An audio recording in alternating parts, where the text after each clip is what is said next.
हाजून bathroom के अंदर था और टीसू अपने हाथ पे इंजेक्शन लेकर उसके ऊपर हमला करने के लिए पूरी तरह से तैयार था। जी हुई तभी गुस्से में भरी हुई वहाँ पर पहुँच जाती है और हाजून से पूछने लग जाती है कि उसने उसे और डिटेक्टिव जैंग को इतनी खराब परफॉर्मेंस के बावजूद अप्रूव क्यों कर लिया था। हाजून जी हुई से धीरे बोलने के लिए कहता है। उसे बाथरूम में किसी और की मौजूदगी का एहसास हो जाता है और वो जी हुई को लेकर एक टॉयलेट के अंदर चला जाता है। टीसू अपनी आइडेंटिटी को छुपाकर रखना चाहता था। वो धीरे से बाथरूम से बाहर निकल जाता है। हाजून टीसू की आइडेंटिटी को अपनी विजुअल स्किल्स के थ्रू काफी कुछ महसूस कर चुका था। हाजून और जी हुई दोनों ही आगे मिलकर काम करने की स्ट्रेटेजी बनाते हैं। हाजून ऑडिशंस में अपनी जज की चेयर पर आकर बैठ जाता है और जी हुई एक बार फिर से परफॉर्मेंस देने लग जाती है। जी हुई इस बार अपनी फाइटिंग स्किल दिखाती हुई पार्क जिन के सामने रखे हुए कॉफी के कप को उसके ऊपर गिरा देती है। इस तरह से जी हुई हाजून के कहे अनुसार उसकी कलाई के बर्न मार्क को देखना चाहती थी। पार्क जिन बहुत ज्यादा फ्रस्ट्रेट हो जाता है और वो कपड़े बदलने के लिए उस जगह से उठकर आगे बढ़ने लग जाता है, लेकिन तभी उसका पैर बिजली के तारों के ऊपर पड़ जाता है और वो वहीं पर गिर जाता है। हाजून जी हुई के ऊपर बहुत बुरी तरह से चिल्लाने लग जाता है। हाजून इसके बाद पार्क जिन की कलाई को चेक करता है। उसे वहाँ पर कोई भी बर्न का निशान दिखाई नहीं देता।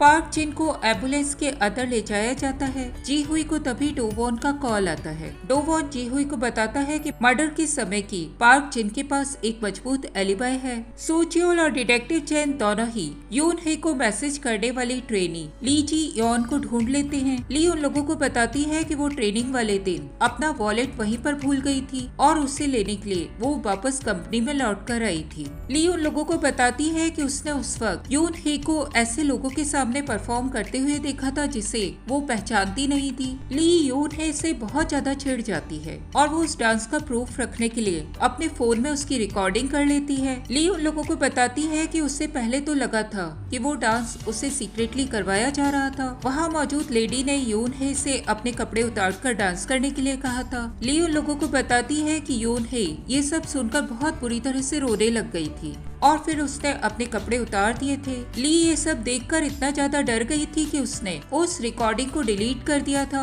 और फिर उसने अपने उस फोन को किसी को बेच दिया था। ली उस वक्त बहुत ज्यादा रिग्रेट फील करती है। वो उन दोनों को ही बायर का कॉन्टेक्ट नंबर दे देती है। हेजून चेक करती है कि बायर साउथ आइलैंड पर रहने वाला था। जी हुई अपनी टीम के साथ और हाजून अपनी टीम के साथ आइलैंड की ओर रवाना हो जाते हैं। दोनों ही ग्रुप एक ही टाइम उस फोन वाले आदमी के पास पहुंच जाते हैं और दोनों टीमें उसे तरह तरह के लालच देकर उससे फोन को खरीदने लग जाती हैं। हाजून उसे ज्यादा पैसे देकर फोन को लेने में कामयाब हो जाता है। हाजून इसके बाद जी हुई को उस फोन को दिखाकर चिढ़ाने लग जाता है। जी हुई तुरंत ही उसके हाथ से फोन को छीन लेती है और एक और दौड़ लगा देती है। वो सभी आपस में मिलकर एक दूसरे से फोन को लेने की कोशिश करने लग जाते हैं। हेजून अलग बैठी हुई उन लोगों को फोन लेने की कोशिश करते हुए देख रही थी। हेजून आखिरी शिप को आइलैंड से जाते हुए देखती है और उस वक्त उन लोगों को जाकर बताती है कि इस वक्त उसके अलावा उन लोगों के पास और कोई ऑप्शन नहीं है। हेजून उन लोगों से उस फोन को ले लेती है और उसके बाद वो उसके डिलीटेड डाटा को रिट्रीव कर लेती है। वो सभी लोग मिलकर ली की बताई हुई फुटेज को देखते हैं। उस रूम के अंदर यून हे के अलावा 3 लोग और मौजूद थे। एक औरत चेयर पे बैठी हुई थी जो कि उन लोगों की हेड लग रही थी। हाजून एक आदमी को बहुत गौर से देखता है जिसके कर्ली हेयर्स थे और उसके फेस पर एक बहुत बड़ा बर्थ मार्क था। जी हुई बॉनफायर के पास अकेली ही बैठी हुई थी। हाजून तभी उसके पास पहुंच जाता है और दोनों ही अपने अपने तरीके से जी जियोंग को याद करने लग जाते हैं। हाजून गौपुरी के बर्न स्कार को याद करता है और जी हुई उसे योंग सियोक के पास मिले हुए फोन के मर्डर वीडियो के बारे में बताती है। दोनों को रियलाइज होता है कि वो दोनों एक ही डायरेक्शन में आगे की ओर बढ़ रहे थे। जी हुई को अपनी गलती का एहसास होता है और वो हाजून से सही में माफी मांगती है। हाजून उसे बताता है कि वो जी जियोंग के किलर को ढूंढने की ठान चुका है। दोनों ही अपनी अपनी गलती को रियलाइज करते हैं। एक मोमेंट ऐसा भी आता है कि जब वो दोनों अपनी अपनी दुश्मनी को भूलकर एक दूसरे को किस करने ही वाले थे, तभी डोवॉन वहाँ पर पहुँच जाता है। डोवॉन उन दोनों को पास पास देख लेता है। वो तुरंत ही जी हुई को उसके कैबिन तक लेकर चला जाता है। डोवॉन को जी हुई की हाजून के साथ की नजदीकियां पसंद नहीं आती। डोवॉन जी हुई को बताता है कि वो उसकी परवाह किया करता है और वो हमेशा उसके साथ खड़ा रहेगा। जी हुई भी उसे कंफर्ट कराती है और उसे कहती है कि वो भी हमेशा हमेशा उसके साथ वहाँ पर मौजूद है।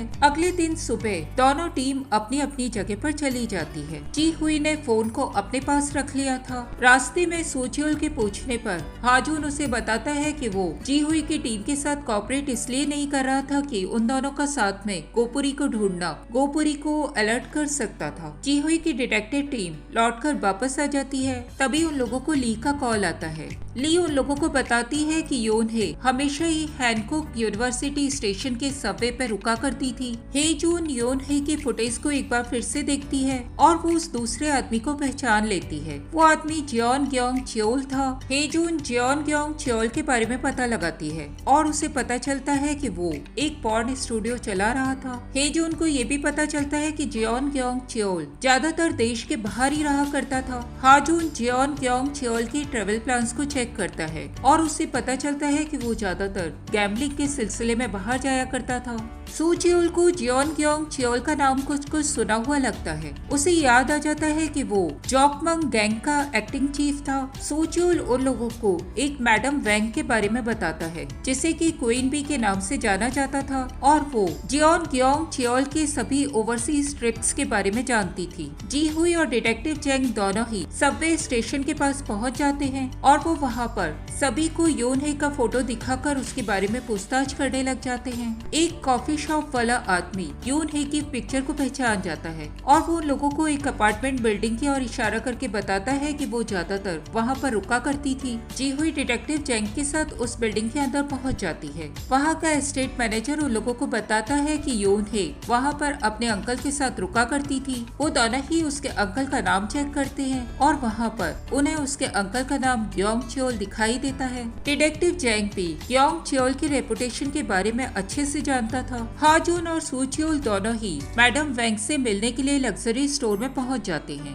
दोनों ही मैडम वैंग को अट्रैक्ट करने के लिए बहुत अच्छे से तैयार होकर आए थे। मैडम वैंग सू चियोल से अट्रैक्ट हो जाती है और उससे बातें करते करते वो उन लोगों को बता देती है कि वो ग्योंग चियोल के लिए लड़कियां लाया करती थी और उसके बदले में उसे पॉलिटिशियन और बिजनेसमैन से पैसे मिला करते थे। मैडम वैंग उन दोनों को बताती है कि ग्योंग चियोल अपनी ढूंढी हुई लड़कियों को जॉयसी एंटरटेनमेंट में इंटरव्यू देने के लिए लाया करता था। इधर डोवोन का असिस्टेंट भी जॉयसी एंटरटेनमेंट के फंड्स को चेक कर रहा था। वो देखता है कि वो लोग साउथ ईस्ट एशिया में अपने कंपनी के कार्ड को यूज किया करते थे और उन लोगों का परचेसर ग्योंग चियोल नाम का एक आदमी था। उन दोनों की बातों से ऐसा महसूस होता है कि डोवोन पार्क जिन और उसके फादर को बहुत अच्छे से पहचानता था। हाजून अपनी पूरी टीम के साथ जॉकमन गैंग के हेडक्वार्टर में पहुंच जाता है। उन लोगों को तभी कुछ लोग एक लड़की को वहां पर लाते हुए दिखाई देते हैं। सू चियोल इन सब की कैमरे में फोटोज ले लेता है। हेजून उस लड़की के फोटो को नेट पर चेक करती है और वो उसे पहचान जाती है। वो लड़की रिया थी